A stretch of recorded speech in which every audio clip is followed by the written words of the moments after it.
Hello, and welcome back to HunterTuned. Today we are working on a few things out at the shop. And the title of the video, you obviously know that we are working on an H2B Honda Civic here. So this is a H22 swapped Honda Civic with a B-Series transmission. It is the best H-swap you can do because the H-Series transmissions aren't the greatest. Swapping in the B-Series transmission gives you a little bit better gearing and a little bit stronger, better working transmission. So anyways, this car came in to the shop because it did not run, and the guy dropped it off earlier today, and I've been tearing into it a little bit, kind of just going over some can't freaking talk. I haven't slept a lot lately, so sorry about the lack of uploads. Just been super busy, thrashing nonstop. But anyways, so this thing came in not running, and I went over a few things on it to kind of see what was going on. So this car, I think it's just a stock H22. I don't think there's really anything done to the engine other than just like fresh stuff, fresh OEM stuff. He actually just pulled the cylinder head off and just kind of got a hot tank on it and a valve job and stuff like that. And then he threw it back on and he said it wouldn't run after he put the cylinder head on. So I assumed that when he dropped it off that the timing was messed up or the valve lash was off, which both of those things were perfect when he dropped it off. So that kind of got me a little bit confused because, you know, if you think about it, if you take the cylinder head off, there's only a few things that really can go wrong in the cylinder head to make the car not run. And one is the valve lash, because after you relap the valves and you take everything apart, the lash might change.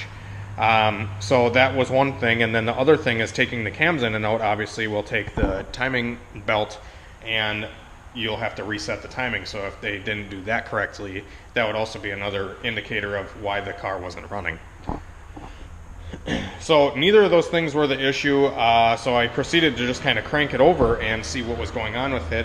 And we found a couple fuel leaks on the car. So this car has an AEM fuel rail, and it has these like block off dash 6 ports right there, and they were just kind of tightened in there, no sealer or O-ring on them, and the AN style plugs need an O-ring to seal properly because they're not like a pipe thread where they, you know, tighten up as you screw them tighter. These are, like I said, literally just like 6AN, and if you use a 6AN thread and expect it to seal, it doesn't, because the threads just are too wide and it just doesn't seal. So you put an O-ring around the outside of the threads, and that's what I did on both of these. So we fixed the fuel leaks that the car had, and while I was messing with all that stuff, I actually put a fuel pressure gauge on it to verify the fuel pressure, because the guy had mentioned that this setup was running new fuel pressure regulator and stuff like that. So I wanted to just verify that the pressure was good, which it is. So after messing some more on the thing, I proceeded to plug the Hondata in, because this car is actually on a Hondata S300. So I plugged the laptop into the car and I cranked it over to kind of see if we had any weird map readings or TPS readings or anything like that. And I noticed while I was cranking the car, the RPM would stay at 0. So I'll show you guys quick.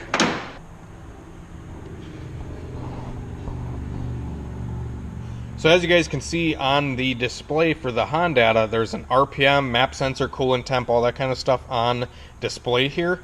And the RPM, when you are cranking, if you are data logging, the RPM should be going up to, you know, 100 or 200 RPM while you're cranking, to make sure that the ECU knows the RPM, because if it doesn't know the RPM, it doesn't know when to send spark or send fuel or anything. So when the car was first dropped off, like I was saying, you would crank it and it would not have any RPM on the log. So I proceeded to check out the distributor situation, and the distributor that was on the car was an eBay distributor, and it just didn't work. Like, I don't know what the hell was wrong with it, if it was wired wrong or what the deal was, but this pin for the coil,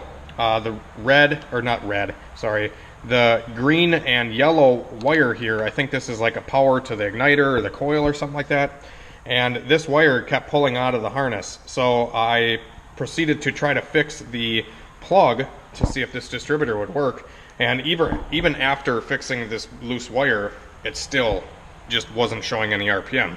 So he actually brought another distributor with him, an OEM one, and I threw the OEM distributor on the car and it fired up. So we had RPM signal, everything is good now that we have the OEM style distributor on it. And yeah, so now the car is running. We had to seal the valve cover for him because when it got brought in, the valve cover was not attached. And now there's some other things that we're going to be doing to the car as well, just tidying up some stuff. So I did notice when I actually got the car to start, it was very high idle. So I proceeded to just check for vacuum leaks, make sure all the stuff was kind of plugged in, and I plugged off some things. I wanted to see if this PCV was leaking, so I actually just removed that and plugged it to make sure that wasn't a vacuum leak. And after checking over everything on the intake manifold and not finding any vacuum leaks, I moved on to the throttle body. So that's another place where you guys can check to see if your Honda is idling high, is at the throttle body, because either the cable could be, getting tugged on. If the cable is too tight, that could be a reason, or you have a vacuum leak at the throttle body, which in this case it was a vacuum leak at the throttle body itself. I originally thought maybe it was just the fast idle valve was loose, because if you guys watch one of PFI's latest videos, he was actually talking about fast idle valves and idle surge and stuff like that. And sometimes some throttle bodies have these fast idle valves on them, and they will allow or take away air depending on the coolant temperature of the motor. And there's a little spring inside of here with a little plastic adjustment, and sometimes those adjustments will get backed out, and that'll allow more airflow into the throttle body. And I pulled it all apart, and it's actually all the way tight, so that was not the case for the high idle. But the throttle body gasket was indeed the problem for the high idle on this car. So if you guys see, this is a thermal throttle body gasket, and it covers up the throttle body and the hole for the throttle body very well. And up top here, where the map sensor airflow is and a few other things, all that is perfect. The bolt holes line up good. But when we come down to the fast idle section, there's a gap on the bottom here. So we have all this airflow right here that literally can just leak right past and cause the idle to be high. So what I'm going to be doing is I'm just going to make a gasket for this thing, because I don't have another throttle here that'll work, and I don't have a gasket. So we're going to do it with what we got and just kind of make something work to get the throttle situated. And then after that, we will be doing some coolant stuff and hopefully getting to tune this thing. It's got a wideband. I got to fix something on the exhaust as well. I know you guys want to see like a lot more like actually me working on the car, but it's really hard, especially when I'm out here by myself working on stuff. It's not the easiest to, be like, okay, I'm tightening a bolt on the valve cover. Like, I don't know. I feel like I like to explain stuff to you guys instead of showing me turning a wrench. I just feel like it's not as informative. I don't know. I feel like I give out a decent amount of information, and yeah, the people that listen will get the knowledge, and the people that don't, they don't. So anyways, we'll get back to the Civic here in a minute. I did want to talk about the Mustang because we want to go race this car on Friday this coming week, and I got some good bits for it. I got some suspension parts, actually a part. It's not like a bunch of suspension parts, but we did put a set of the Viking double adjustable shocks on the rear, and I also just picked up an anti-roll bar, and I'm going to show you guys that right now. So this is the anti-roll bar that I picked up from Late Model Restorations, LMR, on the internet.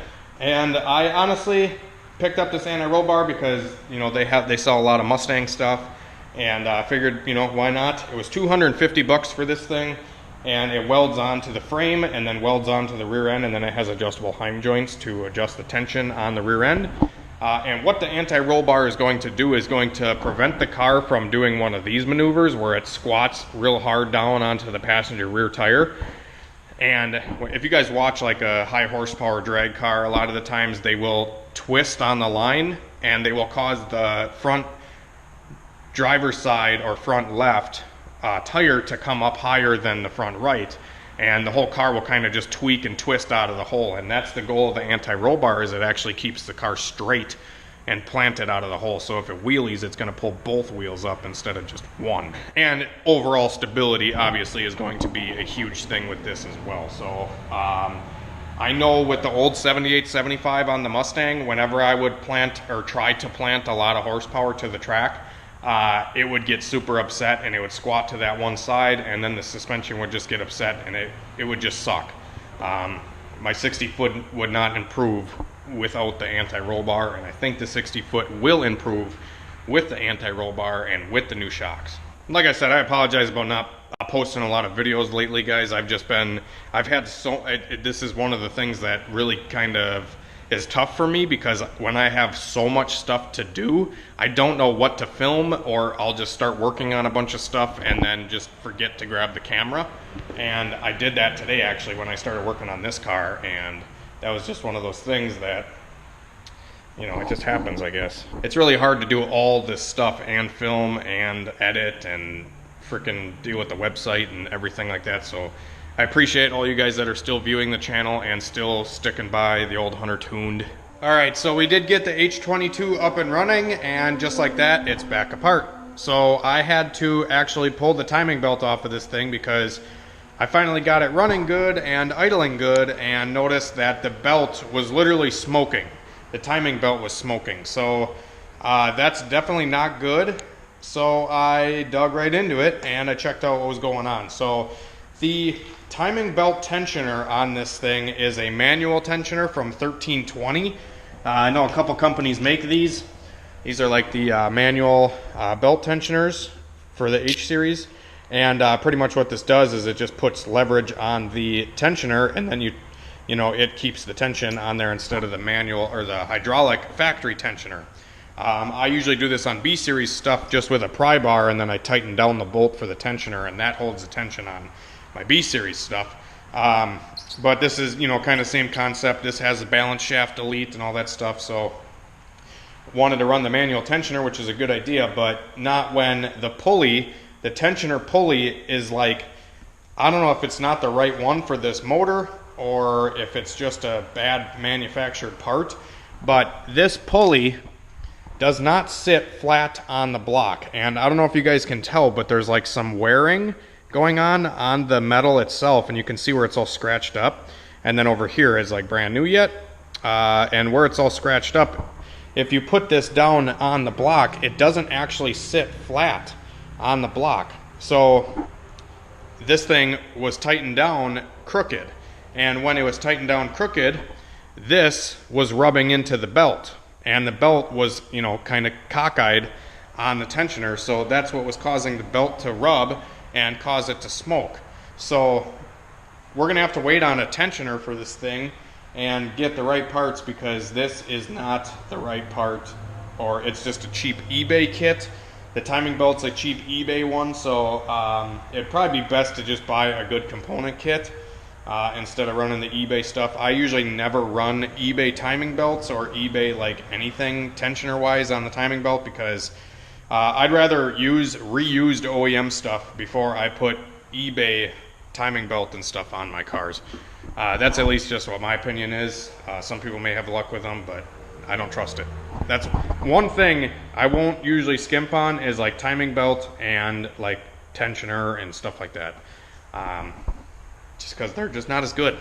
But anywho, so yeah, like I said, this thing's gonna have to sit here for a little while.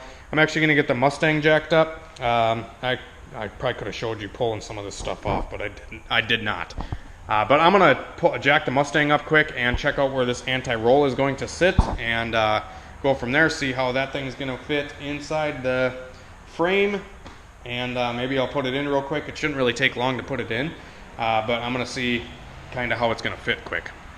Alrighty guys, so we're back at the house now, and I was talking to Brent from PFI Speed, and he actually had brought up a really good point on the whole timing belt situation with the H22 that we're working on, and he mentioned that it probably has an H23 water pump on it, which has like a boss on it, which doesn't allow the tensioner for the H22 to sit down flat against the block. So I think we just need to change the water pump out on that thing, and the tensioner and everything is going to sit how it should and not be rubbing or, you know, way offset close to the block, because the way that that water pump is, it's just spaced differently, or the bolt pattern, or the bolts, where the tensioner bolts onto it is in a different location than where it would be if you had a proper H22 one on it.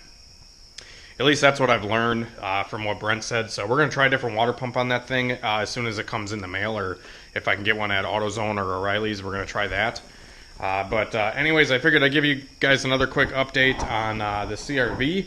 Mine's outside, and my dad's is in the garage right now at my house, and this thing is just freaking awesome. We put the 3-inch lift kit on this, 2-inch wheel spacers, and my dad's just been driving it, having a good time, and he actually just got a trailer hitch for it. So my buddy Carlos up at the junkyard by me actually got this trailer hitch. So we're going to be putting a hitch on this thing, and he's going to tow a trailer with it and go deer hunting and stuff with the little CRV, and I don't know, probably do a little wheeling while he's in there too, I would assume.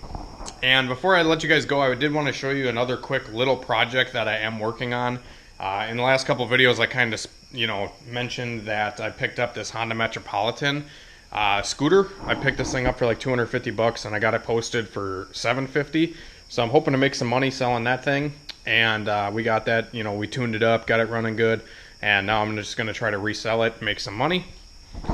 So hopefully somebody will come buy this thing soon. It seems like, I don't know, the market's just kind of dead right now with selling anything. It seems like everybody's just not really buying much. At least that's what it seems like around here.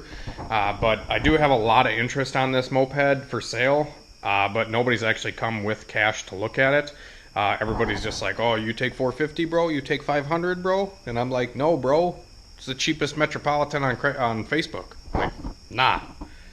You come with cash. That's how you negotiate. You don't frickin' sit there and say, oh, you take $450 as your first thing you say to me. Not like, hey, how the fuck's it going? No. Take $450, bro? I'm gonna be like, fuck you, bro. So anyways, I picked this one up. This is like a orange Raketa 150cc. So this scooter has that GY6 150. And I actually got a lot of hop-up parts for this thing because I rode this out to my shop like a week ago or a couple days ago, whatever. I rode this out to the shop, and then on the way back, the drive belt blew, and I did a little live stream on the side of the road. If you guys tuned into that, you should drop a comment down below. But anyways, I blew the belt on this thing, and I tore it all down, checked it out. I got a new replacement belt for it, so I have a Gates Power Link belt for the scooter, and I'm going to be throwing this on, and I also got some hop-up parts for the motor, and I want to do a build series on this scooter. I think it'd be kind of cool. I really enjoy kind of tinkering with the small engine stuff. It's kind of a nice little change of pace, instead of working on, all the cars and stuff that I always do every day. So I did end up picking up a belt and a big bore kit for this GY6 150. It currently does like 55 mile an hour downhill, and I think with the big bore kit it should do closer to like 70, I'm assuming. And I also got some other parts for it as well. The big bore kit comes with the jug, the cylinder, which I'm actually super impressed with the quality of the cylinder here. Nice cross hatching in the cylinder wall. The piston looks like it's pretty decent. Oh, by the way, the LMR, I totally forgot to mention this while I was at the shop, putting that, showing you guys the anti-roll bar setup for the Mustang. Paid $250 for that anti-roll bar, and I expected way better from LMR. Like, the fucking bearings on the outside of the anti-roll bar that get welded onto the frame, the one bearing didn't even fit on the anti-roll bar. I had to, tap it on with a hammer. And I think the clearance is there, when they welded the bearing onto that plate, it must have deformed, out of the box, would not fit onto the frickin' thing. So I'm just going to send it anyways and pound it on. It still spins free, but kind of expected a little bit better quality from something that's $250 for a frickin' bar of steel. But anyways, moving on from that, we're going to talk more about this stuff. So this big bore kit, the scooter I bought for $150. As you see it, I bought it not running. We took the carb off, cleaned it, charged a battery, and I think that's it.